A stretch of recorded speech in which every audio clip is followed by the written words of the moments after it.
وہ جوانی ہی تو ہے جس میں میرے آقا صلی اللہ علیہ وسلم نے مکہ المکرمہ کی سرزمین پر اللہ اکبر ایک ایسی تنظیم کو جو ہے وہ قائم کیا جس کا ایجنڈا یہ تھا، نہ ظلم کریں گے، نہ ظلم کرنے دیں گے، نہ ظلم ہونے دیں گے، نہ ظلم برداشت کریں گے۔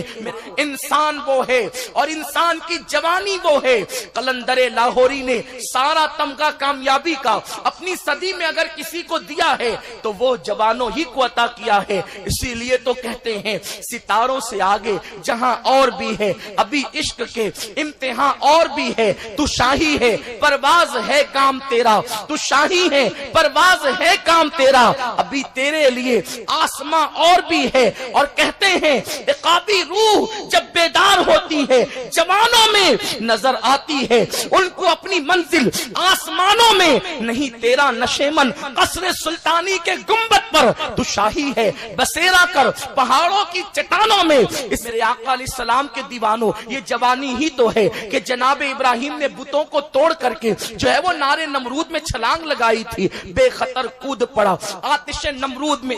عقل ہے محو تماشائے لبے بام ابھی، یہ جوانی ہی تو ہے جس میں جناب یوسف علیہ الصلوۃ والتسلیم مصر کے بازار میں کھڑے ہوئے نظر آتے ہیں، یہ جوانی ہی تو ہے۔ جناب ایوب علیہ السلام بیماری کو جھیلتے ہوئے نظر آتے ہیں، یہ جوانی ہی تو ہے۔ اللہ اکبر، سعد ابن ابی وقاص اپنے سینے پر مصطفیٰ جان رحمت صلی اللہ علیہ وسلم پر آنے والے تیروں کو لیتے ہوئے نظر آتے ہیں اور یہ مزدے جا فضا سنتے ہیں، فدا کا امی و ابی یا سعد، اے سعد تجھ پر میرے ماں باپ قربان ہو جائیں۔ یہ جوانی ہی تو ہے کہ فاتح اندلس جناب طارق ابن زیاد کشتیاں جلاتے نظر آ رہے ہیں، یہ جوانی ہی تو ہے کہ محمد ابن قاسم سندھ کی سرزمین پر اسلام کا پرچم لہراتے نظر آ رہے ہیں، یہ جوانی ہی تو ہے۔ اللہ اکبر، حضرت صلاح الدین ایوبی بیت المقدس پر اسلام کا پرچم لہراتے نظر آ رہے ہیں۔ اقبال نے صرف شاعری نہیں کی ہے، اپنی 1300 سالہ تاریخ کی عکاسی کی ہے۔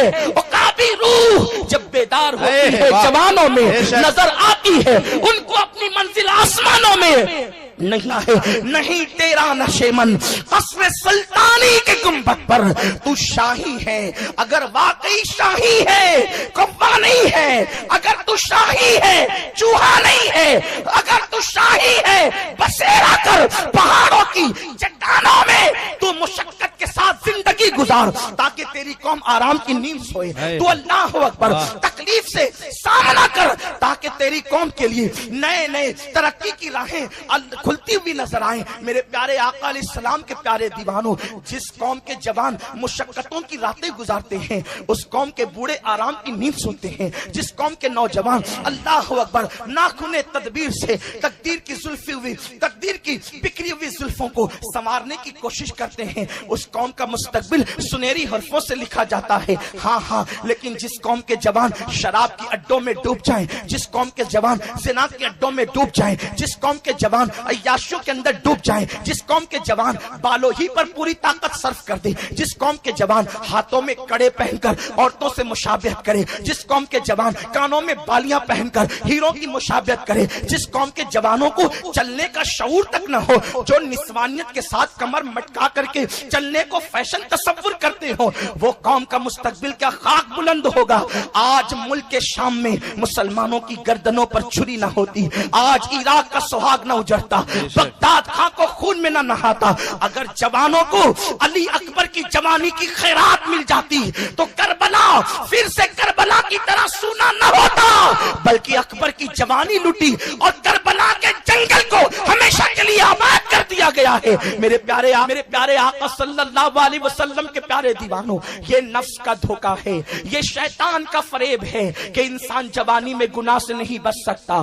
کیا خیال ہے صحابہ کے بارے میں؟ وہ بھی تو جوان ہی تھے، سارے صحابہ تو بوڑھے نہ تھے، وہ بھی تو جوانی ہی میں انہوں نے کلمہ پڑھا تھا۔ سیدنا فاروق اعظم نے 38 سال کی عمر میں کلمہ پڑھا ہے حضرت ابو موسیٰ اشعری نے 32 سال کی عمر تھی جس وقت آپ قاضی بنائے گئے تھے، مولائے کائنات نے 8 یا 9 سال یا 10 سال کی عمر میں کلمہ پڑھا تھا۔ آپ اندازہ فرمائیں حضرت خالد ابن ولید نے عین شباب کے عالم میں کلمہ پڑھا تھا، بلکہ ان کے لیے تو گناہ سے بچنا بہت زیادہ مشکل تھا، اس لیے کہ جن کو ماؤں کی گود میں شراب پلائی گئی ان کے لیے شراب چھوڑنا کتنا مشکل تھا۔ جہاں پر اللہ اکبر ماؤں کے ساتھ زنا کیا جاتا تھا، اس گندے سماج میں زنا سے بچنا کتنا مشکل تھا، لیکن انہوں نے مصطفیٰ جان رحمت کو دل دیا تھا، آقائے کریم کو دل دیا تھا، اس لیے وہ جانتے تھے کہ جس کو دل دیا ہے اس کی باتیں بھی تو مانی جاتی ہے۔ میرے حالت میں موت آتی، کاش کہ میرے جوان بھی اس حدیث کو دل کے کانوں سے سن لیتے اور دل میں رکھ لیتے۔